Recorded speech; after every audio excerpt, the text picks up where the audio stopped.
Yo, man, what's YouTube, man? It's your boy, Mickal, aka Mr. Sniper Boy, man. Today, man, we got part 2 of this. Let's get back into it, though, man.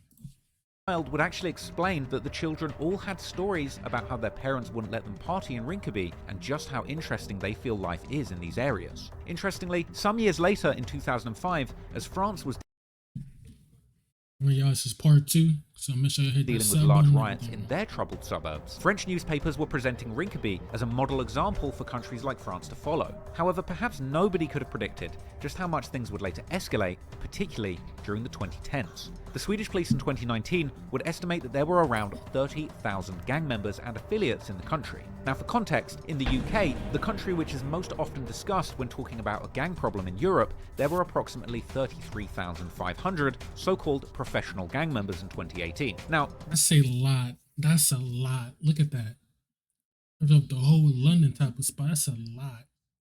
this was considered to be a pretty large number, and according to The Guardian, this meant that there were more gangsters in Britain than in all three big Italian-American mafia families. But if you take a step back and account for the fact that the UK's population is about 6 times the size of Sweden's, the numbers there become much more alarming. Damn. Statistics show that lethal violence in Sweden has also been steadily increasing since the early 2010s, but the somewhat moderate increase shown in this statistic tells only part of the problem. What makes the situation more alarming is that while other types of homicides have actually decreased, which has been a common progression in Europe, gun homicides in particular have grown so much that the overall trend of violence in Sweden has been increasing, with gun-related deaths actually tripling between 2012 and 2020, taking Sweden from the very bottom of Europe's gun violence rankings to the very top. And now, only Albania, a So Sweden was ranked like at the bottom for like gun violence. Now they're at the top now. And Sweden's like a beautiful place too, bros.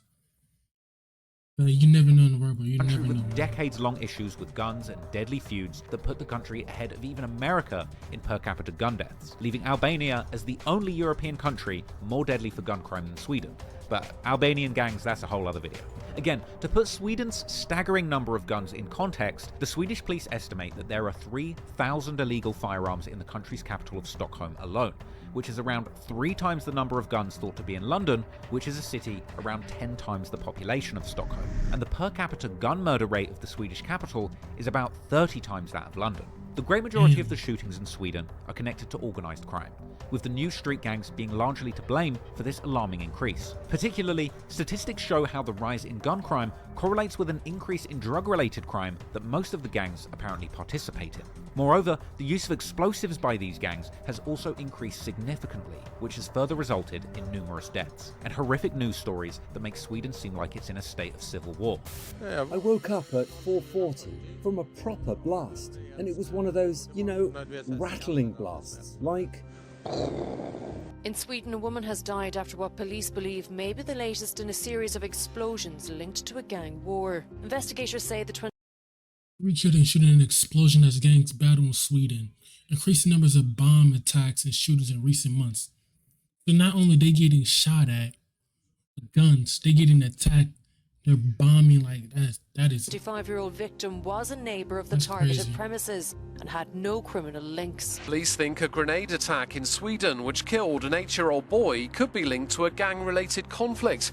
Yusuf Wasami from Birmingham in the UK died when a hand grenade was thrown through the window of an apartment in Gothenburg. Police in Sweden say a man has died after picking up a suspected hand grenade in Stockholm. Swedish gangs have also been linked to shootings and murders in other countries like Denmark, Spain, Turkey, and the United Kingdom. And the gangs are also actively trying to establish their operations abroad on a more permanent basis, particularly in the neighbouring countries of Norway and Finland, where they likely have few rivals who could challenge them with equal levels of violence, as well as Spain, where supposed Swedish narcos have migrated there to be closer to their wholesale suppliers that allow them to maintain and grow their drug dealing operations. As the gangs have become an inescapable part of the Swedish society, the media has also begun to make increasingly detailed reports about them, including dedicated sites like this one from the Swedish public service media company SVT, where each gang is presented in great detail. It's almost like a corporate version of Reddit's Chiracology sub, which documents the daily goings-on among Chicago gang and drill communities. This particular site lists 29 gangs that have at least some operations in the greater Stockholm area, with some of the most well-known ones that we'll be discussing in this video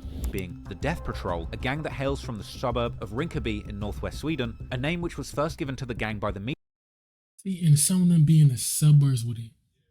Literally be in the suburbs with it. We're like, sometimes the suburbs, say it's a good area.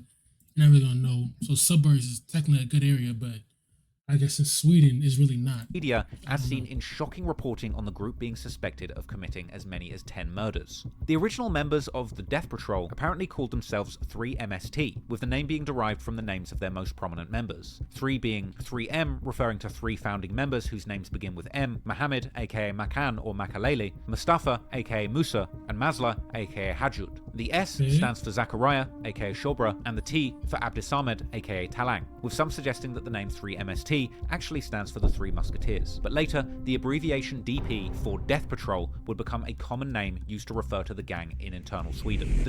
I want to give a shout out to Output Arcade. That's actually crazy. Man.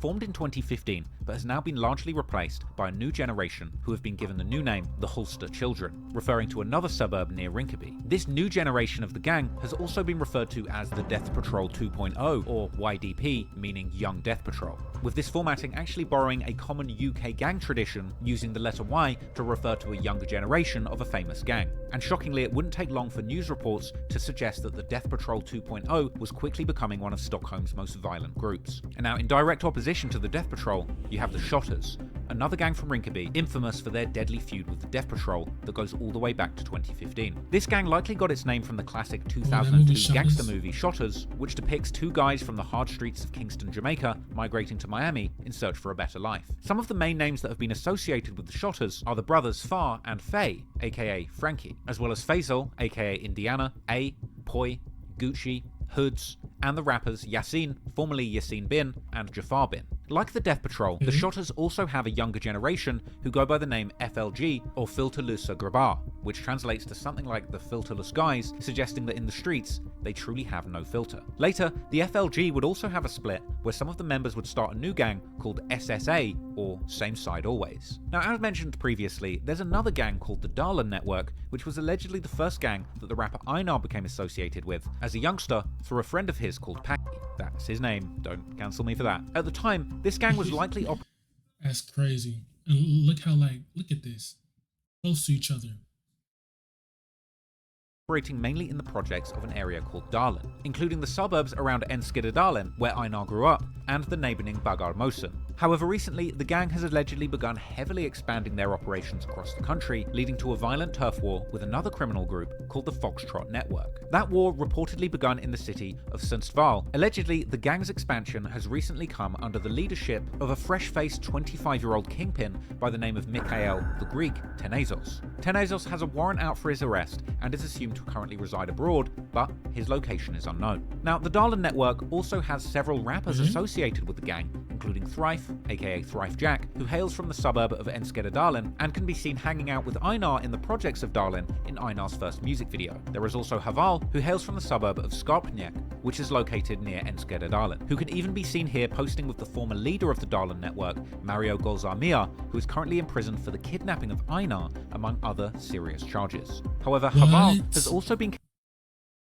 So what, their opinion was from the suburbs type of stuff in Sweden, from the suburbs? Connected with another gang who are allied with the Darlin, the Vorby Network. The Vorby Network hails from the western outskirts of Greater Stockholm, unsurprisingly, a suburb called Vorbygård. The gang was allegedly founded by a man named Chihab Lamauri sometime in the late 2000s or early 2010s. According to the police, Lamauri is a strong leader who had organized the gang like a mafia with a strict vertical leadership structure. Besides Haval, the gang has been associated with the popular rapper Sikan, who often hangs out in Vorbygård in his music videos. This gang has had over a decade-long conflict with another gang from the same area called the May Network. This conflict stems from the early 2010s when there was another gang in the area called VYG, or Vorby Young Gangsters. Although it's not clear if this was an actual criminal organization or just a fragmented group of out-of-control youngsters, what is known is that one of their members, named Mickal Jokana, was indeed serious about making a name for himself in the criminal underworld. In 2011, Jokana was shot in Vorby, but would fortunately survive, and it was rumoured that Lamauri's group was behind the shooting, which may have had something to do with territorial disputes regarding drug dealing.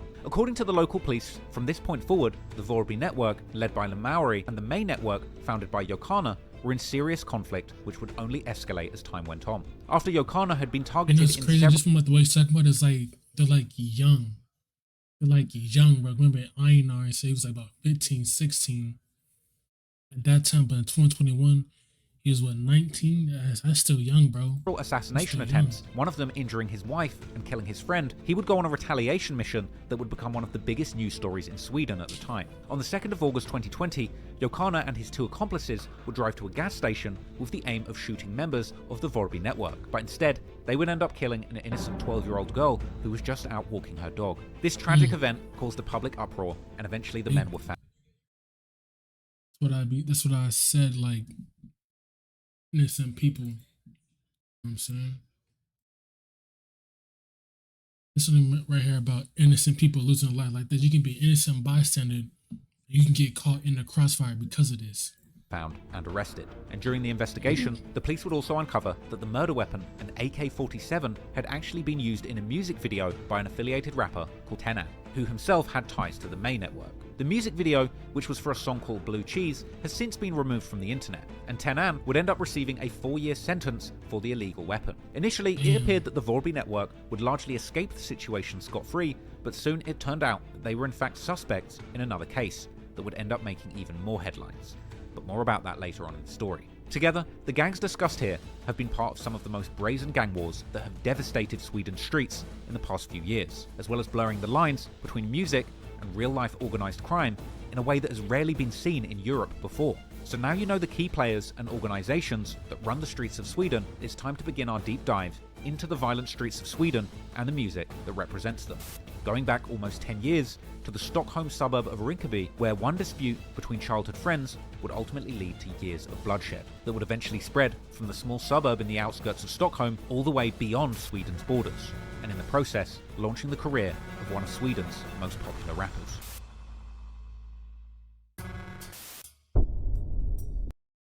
That is crazy. A dispute. It can be a dispute happened. That's what started like the gang war. That's crazy, bro. That's really like started the gang war between these type of people. That's kind of crazy. I'm not gonna lie. That's actually like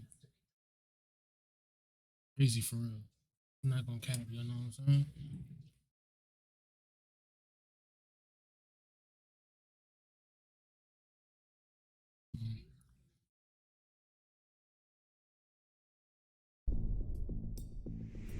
Rinkeby is part of Stockholm's municipal district called Järva. This land used to be a military training ground until it was turned into residential areas as part of the Million program in the late 60s and early 70s. Originally targeting the growing working and middle classes in big cities like Stockholm, where housing shortages were a serious issue, over time the middle classes would move out of these areas to other neighbourhoods with much larger single-family houses. This would leave only the poorest people in the Million program's projects, particularly the quickly growing migrant population. Nowadays, over 90% of Rinkeby's inhabitants have a migrant background, and over 50% of those are of African descent, particularly Somalian, a community which began arriving in Sweden as refugees after the start of the Somali civil war in the late 80s and early 90s, leading to the suburbs of these areas sometimes being referred to as Little Mogadishu. Unfortunately, according to the Swedish police, many of Järva's suburbs, including Rinkeby and the neighbouring Tensta and Husby, are at the top of Sweden's so-called vulnerable areas list. These are the areas that sometimes international media have erroneously labelled as no-go zones, but officially these are areas that have the highest levels of crime, poverty, and general social exclusion from the broader society. Signs of serious social issues amongst Rinkeby's youth became public already in 2010. So they do have no-go zones. See, I knew they had no-go zones. Come on now. When large riots broke out in the suburb, and a few years later in 2013, similar riots started to spread to the neighbouring suburb of Husby, where at least 100 cars were burned, by this point with rioting spreading all over Stockholm. It's probably not surprising then that after drill culture began spreading from the troubled neighbourhoods of Chicago's South Side all around the world in the early 2010s, that Järva was one of the places where it took hold and inspired the local lost youths. In fact, one of the first rappers from the area to represent this style of music was an artist from the suburb of Husby called 24K, who would even use clips from the 2013 riots in his suburbs in his music videos to paint a picture of what was going on in the area. This song, with a title translating to "A Guy from the Program," would interestingly be an early showcase of some of the main enemies that we'll be discussing later in this story, showing that is often the case in these long-running drill conflicts, there was once a time when they were all friends, appearing together in the same music videos. Here you can see two guys from the Death Patrol and two guys from the Shottaz. Masla from Death Patrol being the guy in the middle who raises a finger to his lips, along with Mickal from Death Patrol directly to the left of him wearing a black hoodie, while Hamza from the Shottaz is to the left of him and Faye from the Shottaz is there all the way to the right. This is a link-up that would later become unthinkable as these groups would descend into an all-out gang war. Now, a few different youths from Rinkeby would also be... They all used to be cool with each other, now they're not. I'm trying to figure out why they're not cool anymore. What happened? Maybe somebody stole something for somebody got beat up. They used to be cool to each other, I want to know. Begin releasing music around this time, under a movement that was called BBE, or Bin Crazy. Block Entertainment. Bin commonly being a nickname for Rinkeby, meaning the village. The most known rappers from this movement are Jafar Bin and Yasin Bin, the latter also making a cameo in 24K's earlier music video. These two would both later become affiliated with the group The Shottaz, but long before that gang war had emerged, they would begin dropping UK drill-inspired street freestyles and cyphers around 2014. Now, their influence came much more from the UK gangster road rap and drill rap scene, which had already begun forming in the years earlier. This is actually something that was mentioned in Jafar Bin's 2015 song Ghetto Style, where he says F Swedish hip-hop, what he's doing is more like the UK, going on to shout out legends of UK street rap like Rimsey, Nines and Jay Spades. However, in the mid-2010s, the youngsters from Rinkeby were not just rapping about the street life. While they weren't yet hardened gang leaders, they were commonly getting involved in various criminal activities, such as robberies and drug dealing. In 2015, one particular robbery would end up causing friction between a friend group that would lead to a years-long war and would end up claiming numerous young lives. A falling out that would lead to the formation of an infamous gang that would end up sowing fear all over Northern Europe and even beyond. Yeah, I told you one little thing can tear everything apart. One little thing. It's crazy.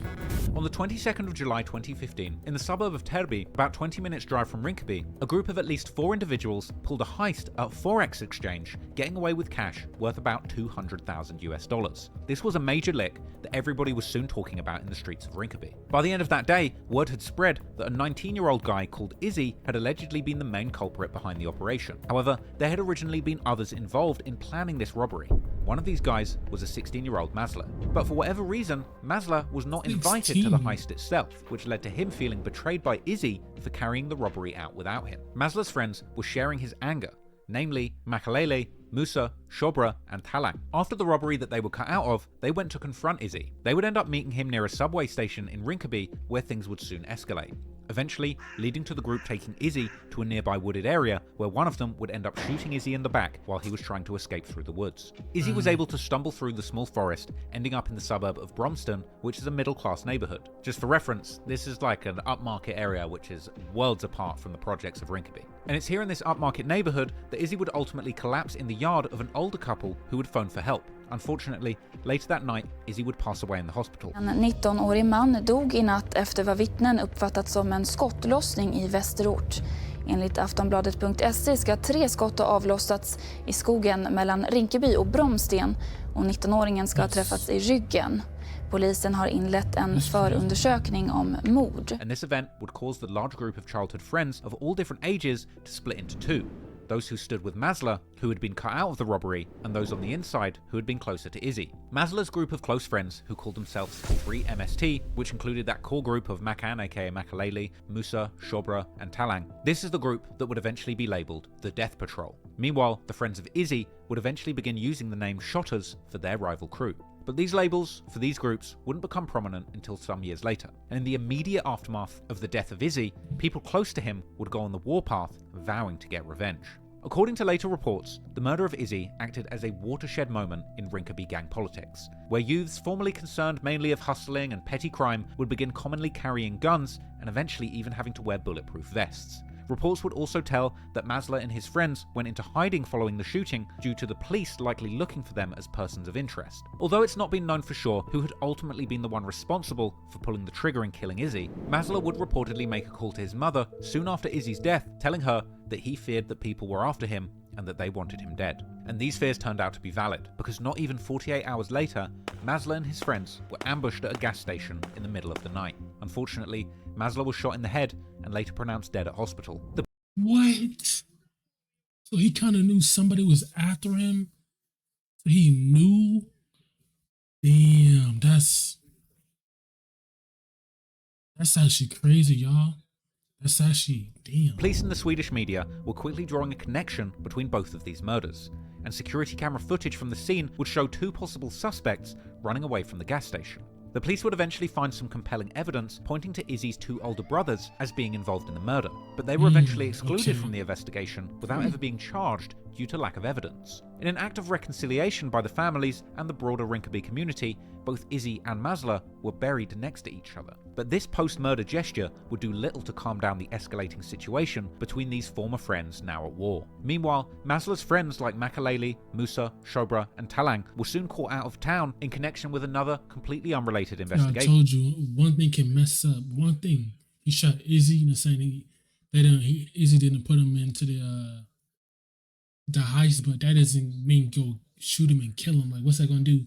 And then you called your mom saying, "Oh yeah, I'm afraid that somebody's trying to get me. Somebody's trying to get me." And I mean, it happened, bro. It happened. It was the two other brothers of Izzy, you know what I'm saying? So for the time being, this crew was momentarily broken up, as many of those involved were sent to so-called special youth detention centres, since there are no youth prisons in Sweden. Now, this is because the government are apparently aiming to reduce the detrimental effects of time spent in prison by young people. Now, let's see how that turns out over the course of the rest of this story. But the sentences in these centres are relatively short, and already by the end of 2015, these gang comrades would all be reunited, and then they would continue to commit crimes, including robberies, home invasions, carjackings, and drug dealing. Now, eventually, all of those crimes would land these members in full-blown adult prisons, briefly lowering the temperature in the streets of Rinkeby. But soon, the war on those streets would heat up, and these gangs would pass the point of no return.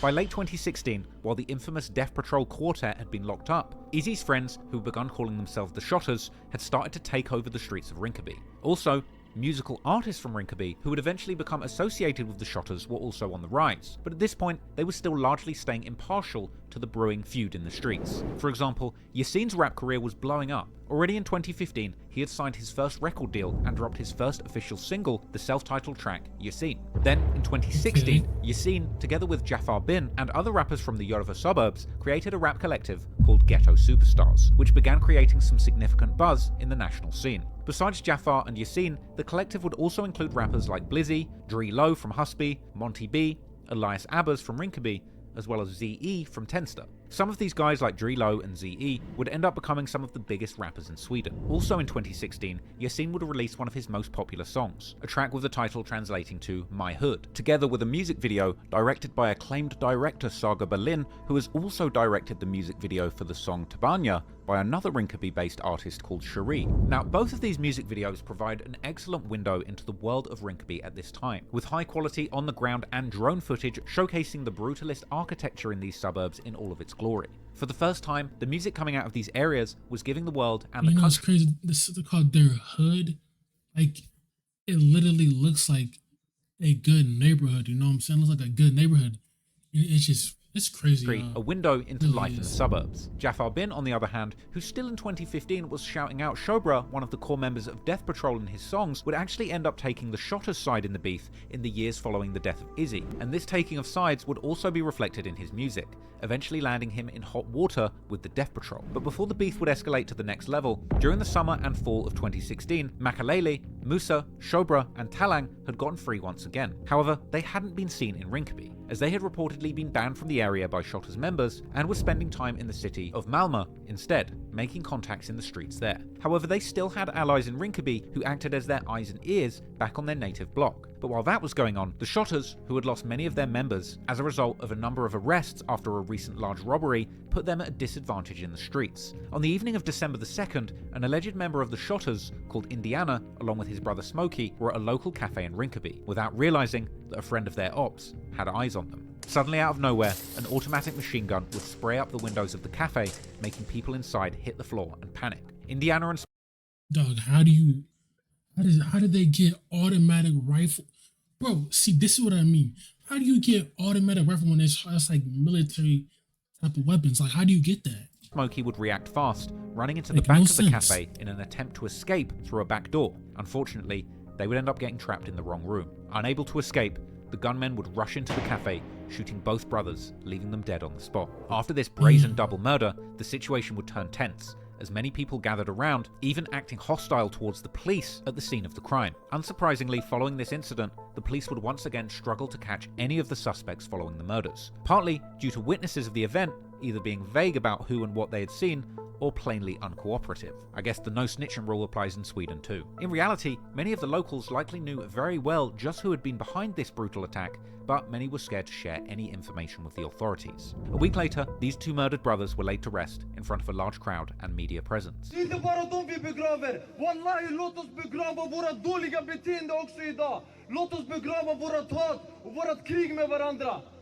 De som vill hämnas, tror ni de här grabbarna, våra bröder, tror ni att de här behöver att någon hämnas för dem? And at this point, the Swedish media were already reporting on how every 10th homicide in the country was linked to the suburbs of Järva. Unfortunately, despite the police not being able to catch anyone, in the streets, revenge would come swiftly. Only about 2 weeks after the double murder, Musa would check himself in at a hospital in Stockholm with gunshot wounds to his lower body. Fortunately, he had worn a bulletproof vest that had stopped shots hitting his upper body, likely saving his life. Police would later gather that he had been targeted at a parking garage in the suburbs of Hulsta, near Rinkeby, in the early morning hours. Once police arrived at the crime scene, Musa had already left for the hospital, but at the scene, they would find 2 AK-47s and a car full of bullet holes with at least 40 shell casings. Unfortunately, Musa had returned to Stockholm with one of their new friends from Malmö, a man named Atto, aka A2, who was connected to gang members in Malmö who would later be known as Los Suecos, or the Swedes, a crew of contract killers who murdered numerous people in Spain. Atto was also an sentenced to 100 years? alleged drug dealer with connections on both sides of the conflict in Rinkeby. Those connections would end up costing him his life, as later that day, Atto would allegedly end up meeting a guy called A from the Shottaz side to allegedly collect a debt owed to him by Indiana, who had just been killed. Security cameras would reportedly capture Atto walking with A and another guy to a wooded area when Atto was suddenly shot, after which A and the other man would continue walking as if nothing had happened, leaving Atto seriously injured on the ground. The next day, he would unfortunately pass away from his injuries, while the police would arrest A and his friend for questioning. But despite the police seemingly knowing exactly how these latest murders were a result of the death of Izzy in 2015, there was once again not enough evidence to charge A or anybody else, making this yet another unsolved case in a growing list of unsolved shootings in the city. Meanwhile, following Atto's death, the locals in Järva had had enough of the killing, and they would gather for a demonstration against the escalating violence. Sadly, this wouldn't make a difference, and it wouldn't take long from here for the bloodshed in the streets to begin spilling into the music. Well, hey, of course. We got the rise of Sweden, Swedish drill, what do you call it? Sweden fish. Make sure y'all grab your popcorn or anything like that. You gotta use the bathroom, pause the video. You know what I'm saying? But let's want to get into this part right here. The video might be 30 minutes again. I'm not gonna cap. But yeah. Going into 2017, the gang war on the streets of Sweden had passed the point of no return, forcing everyone involved in the former friend group to choose a side. But, interestingly, as violence continued to play out on the streets, the budding gangster rap scene was continuing to Hold on, y'all, be right back. Alright, y'all. My bad. Come on. flourish. In February, rapper Jafar Bin dropped his debut album, Ghetto Celebrity. The album starts with the song Gold Rush, where Jafar raps a seemingly ambiguous line, 33 shots in 3 seconds, with the line being accompanied by a sound effect of an automatic rifle. In Rinkeby, this was taken as a clear diss towards Musa, who had not too long ago survived such a hail of bullets when he was ambushed in the parking garage in Hulsta. Elsewhere, in another song that translates to I Say a Prayer, Jafar also raps together with the Tenster rapper ZE from their Ghetto Superstars collective about the effect that the death of Izzy had on them, with ZE rapping about how losing Izzy left him with deep wounds, while Jafar seemingly describes his last meeting with Izzy after the Forex robbery, describing seeing Izzy and his accomplices with an apparent 2 million Swedish krona in cash, with Jafar implying that Izzy had even predicted that he would end up in jail or dying by the gun. Then, some months later in July, You see that? See? Sometimes they be like, this is sad, bro. They're talking about this either in jail or die by. That's just sad right there. Jafar features on another rapper's song, which translates to No Man's Land, where he mentions one of the main members of Shottaz, Faye, or Frankie, who was locked up at the time, implying how Faye had told him that once he gets out, the Shottaz will rule Rinkeby. However, there was a problem. The Shottaz had been weakened by all the recent arrests targeting their members, and Jafar was getting himself involved in a war against an increasingly brutal gang. A few months earlier in April, a man named Nabil Haidar had been killed execution style in the city of Uppsala, about an hour north of Stockholm. Haidar had alleged connections to Uppsala's criminal underworld, as well as many enemies, and members of the Death Patrol had now allegedly broadened their criminal enterprise and taken part in their first contract killing. The group was also allegedly tightening their grip on the drug markets around Rinkeby. At this point, they would now have the money to bring in large quantities of dope and a deadly reputation as a group not to be messed with. Their reputation would further gain infamy as the Swedish news media would in May, for the first time, introduce this gang under the name Death Patrol, in an article which discussed an alleged 10 murders committed by this group at this point. Then, one day in August, the main member... That's crazy. And then most of the people that are doing this are like young. Like they're like young. Members of the Death Crazy, Patrol, man. including Mickal and Musa, would catch Jafar after he left his home. After catching him, they would record a video G-checking him, seemingly threatening him with a gun, beating him, and forcing Jafar on his knees to the ground. And then the video would turn into one of the most disrespectful things I've ever seen done to a rapper in any video I've ever covered, and that includes Chicago. These members of the Death Patrol would punch and kick Jafar whilst dissing him on camera, and then they would go on to film themselves into his face as they continue to beat him. This was a disturbing act of humiliation, which would unfortunately become a trend in Swedish gang politics going forward. During this confrontation, they would continually ask Jafar where his friend Yasin was, before saying that they would get all of the Shottaz-affiliated rappers, one by one. Soon after this event, clips of this video were published on social media, with people on a popular Swedish online forum, Flashback, soon discussing and collecting these clips, with frenzied comments all about this infamous gang supposedly behind the attack, describing them as the craziest gang in the entire village, with some even claiming that the OG gangsters in the area respect these bloodthirsty youngsters, and that they are all wanted by the Swedish police. Soon after, also the mainstream news were covering this event, describing this incident as an abuse attack on a Swedish rapper. Jafar would also post his own response, where he would explain how the incident happened due to the lyrics on his song Gold Rush. Soon after the video leaked, people on the Flashback forum would begin posting that Jafar's brother That's had... crazy. Something like that happened, like you have to get back. You have to. Something happened to you and you're a rapper, you have to get back or something. People are not going to take it serious. If that happened to you. But also, you know what I'm saying, just rappers do get caught lacking sometimes. Sometimes rappers do get caught lacking, so you just gotta really watch out. Responded to the attackers, threatening them by writing that when he sees them, it's on sight, together with gun emojis. These so-called humiliation robberies have become increasingly common in Sweden in recent years, with other rappers being targeted as well. And according to some, as a result of the country's immigration policies, according to rumours on the Flashback forum, and later reportedly confirmed by police reports, McCann, aka Makalele, would actually end up running into Yasin that summer, beating him unconscious outside of a fast food spot in Rinkeby. After being beaten up and humiliated, both Shottaz affiliates, Jafar and Yasin, began reportedly getting much more involved in the gang lifestyle, as can be seen in pictures taken in September 2017 that police later found in a confiscated phone, where Jafar, who can be seen wearing a white hoodie, is pictured holding an automatic rifle, as well as later photos taken by police after Jafar had been arrested, where he had been out wearing a bulletproof vest. At this point, the disrespect had gone to new levels, completely unimaginable at the start of this beef, and those rappers who were gang affiliated would begin to get more and more deeply entrenched in the ongoing gang war, bringing yet more violence and police attention to the growing gangster rap scene in Sweden. By fall 2017, the police in Stockholm were beginning to take the war between the Shottaz and the Death Patrol much more seriously. Particularly the core members of the Death Patrol, whose every move were being followed closely by the police, as well as the growing mass of Swedish gangster rap fans. During this time, these gangsters would travel within Sweden, as well as abroad in different countries, such as the UK, Spain, and the Netherlands, where they were either spending their street and rap money on vacations, flexing their jet-set lifestyles on social media, or, as the police were increasingly suspecting, doing international deals to further the success of their illicit enterprise. They were also allegedly creating new contacts with other gangs in Sweden, such as the terrifying hit squad, the so-called Headshot League, also known as the Tensta Network. In October 2017, police would move in and arrest the core members of the gang for the contract killing of Nabil.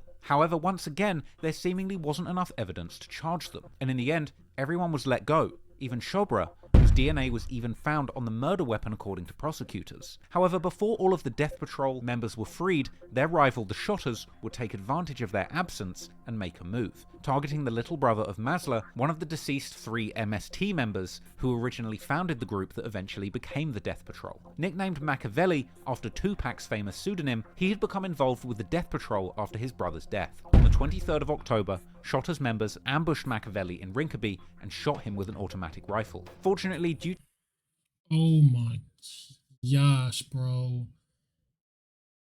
to his bulletproof vest, Machiavelli only received mild injuries, and soon He the survived? media would get wind of the shooting being connected to the Death Patrol and reporting on this feud being responsible for a dozen murders at this point. It seemed that the war was heating up once. Alright, y'all. That's the wrap up part 2. I'll be back with part 3, man. Make sure y'all like, subscribe, and sharing all that, man. I'll see y'all later.